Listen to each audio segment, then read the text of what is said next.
Welcome to the Parenting Roundabout podcast for the week of February 25th, 2019. Every week we chat about the things parents are talking about, complaining about, and obsessing about right now. I'm Catherine Aleko, and I'm here with Nicole Eridix. Hello. And Terry Morrow. Hello. This week we're complaining about the way parents talk to kids and obsessing about travel, plus taking a couple of breaks for an entertainment discussion and a recommendation roundup.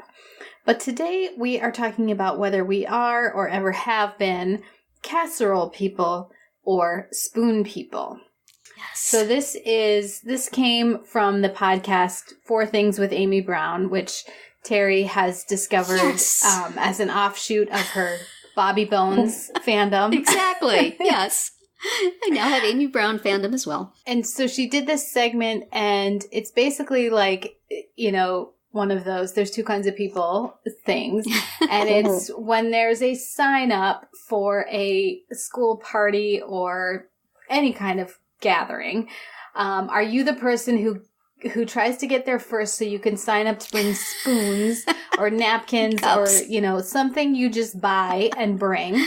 Or are you the kind of person who wants to make a nice casserole and bring it?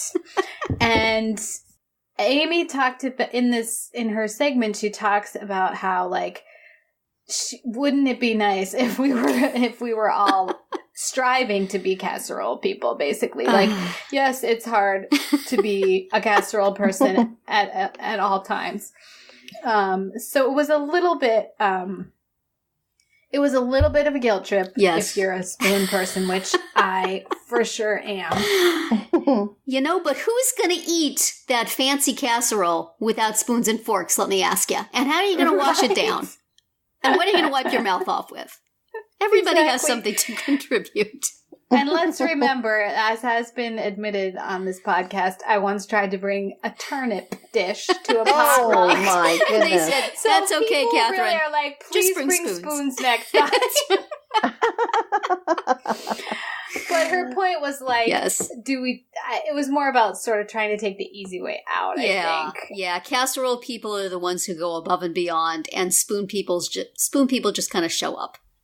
Which, honestly, to just show up is a lot for me right now, so. Spoon people know their strengths. They know their areas of strengths, right? Right.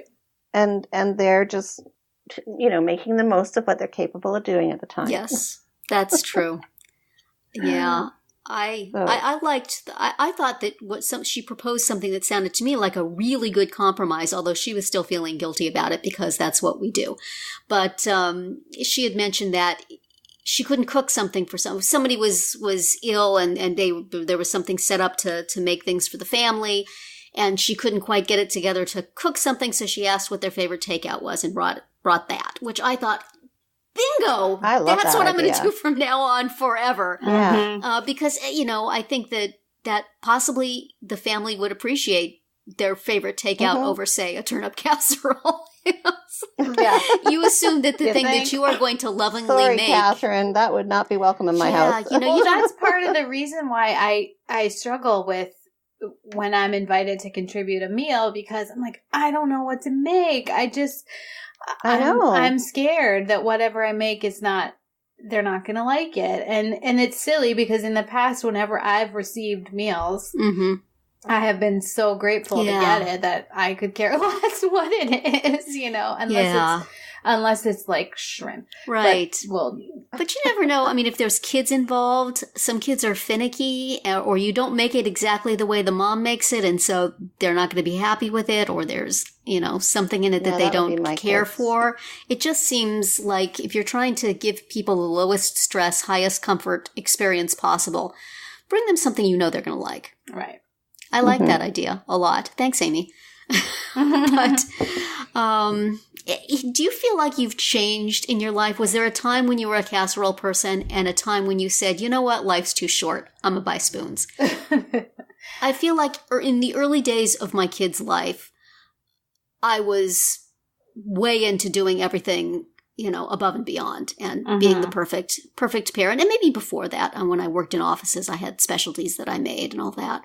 But especially with kids, I feel like you feel like Halloween has to be perfect and, with the detailed, multi-layered costume and the perfect candy to hand out and presents for every school official and all this stuff, and Valentine's Day, and Christmas has to be just so, oh my goodness, if Christmas isn't just, well, you've talked about this, Nicole, if it isn't just the Norman Rockwell painting, what is wrong with you? You're a terrible parent. And then after, I think you hit a point where you just say, you know what, showing up is pretty good.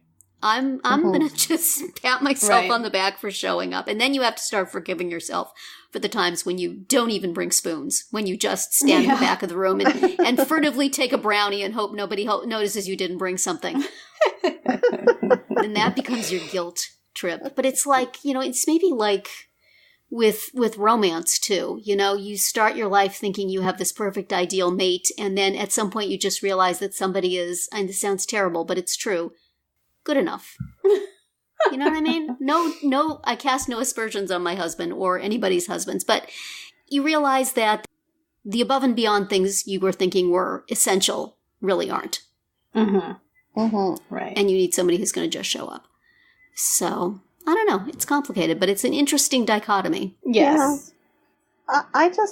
I think I used to try and just, that whole, because you mentioned that whole Norman Rockwell thing. I used to try, but I'm not a confident cook, so there's just no way. Right.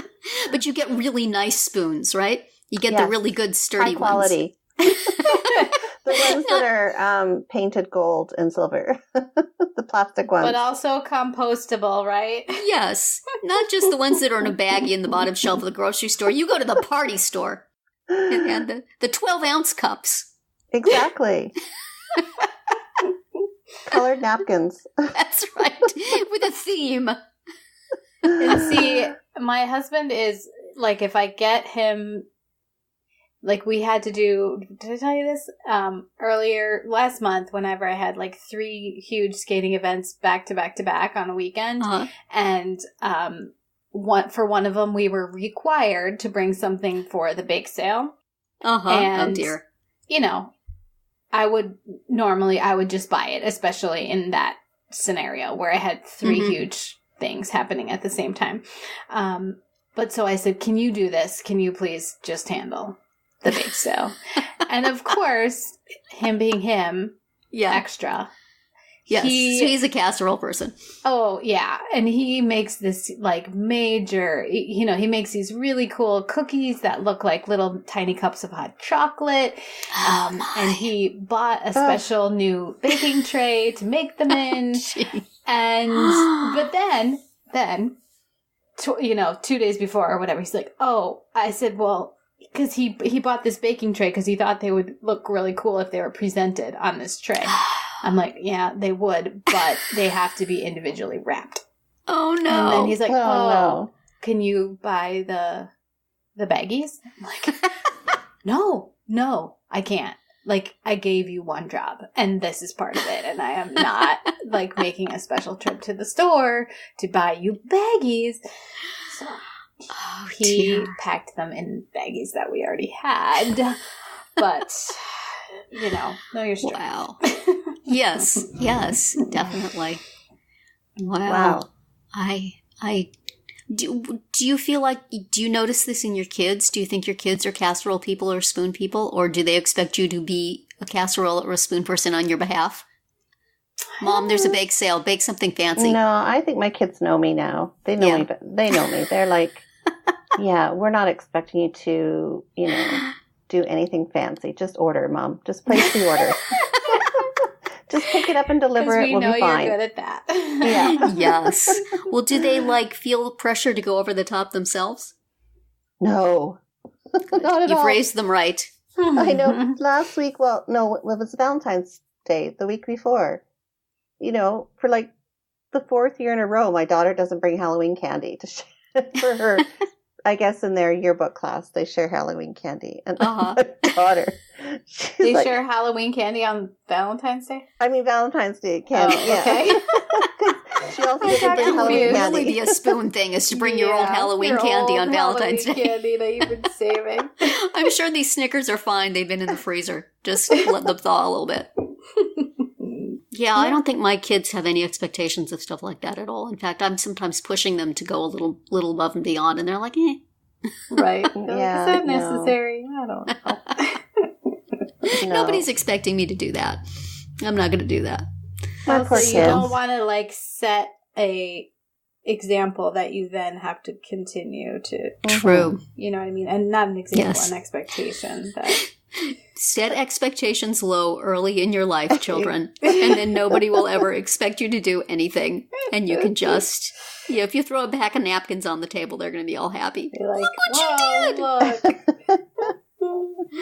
Even if you just bring one for yourself. So I don't think my kids are even inclined that way. I mean, maybe if, my kids were inclined to be, wanting to put something together, or maybe I would be a little bit more enthusiastic about it, but yeah, maybe I guess I just raised them to not care. Maybe it's a generational thing. Maybe people are going to stop caring about that stuff. That would be a healthy step forward, except bake sales will get a lot more boring. Yeah, Bake sales will be all done. prepackaged stuff. Yeah, I mean, I think there's always going to be like those type A people who need some outlet, like whether it's True. the bake sale or the parent-teacher conference meals, or they need something. Yeah. Mhm. That'll be if nothing else, the next generation of spoon people will have casserole moms back home saying, "Can I bake something for your child's bake sale, please?" Yeah. It's Grandma will send the stuff in. Hey, that works. Overachieving grandmas. That totally works. I could see my Yeah. mom doing that if she lived here, and because Right. she can't sit still. Like, she needs stuff to do all the time. Yeah. Yeah. See, my mom was the mom who brought the casseroles, but nobody wanted her to bring them. Because they were made of sprouts. Yeah. Oh. She took all the sugar out, or she Oh. put in extra blueberries or something. Oh. Don't let Nicole's mom sign up for anything. Oh, I'm sorry, the list is full. That's okay. Spoons are good. Next time. Yeah. And there will never be a next time. Well, interesting discussion. But I think Yeah. it's just really, don't, before you start guilting yourself, just think to yourself, what am I really good at? And then Right. just stick with that. If you're really Don't- good at shirking responsibilities, If you're really good at dialing, just go yeah. for it. If you're good at ordering out, Yeah, it's a gift. that's it. As my husband says, she's better at dialing than being in the kitchen, so we'll just go with that. So anyway, that's it for today's round 1. Tune in tomorrow for our entertainment-themed round 2, and later in the week to find out what we're complaining about, obsessing about, and recommending right now. Find all our episodes at parentingroundabout.com and talk back in the comments there, on our Facebook page, or on Twitter, where you'll find us at Roundabout Chat.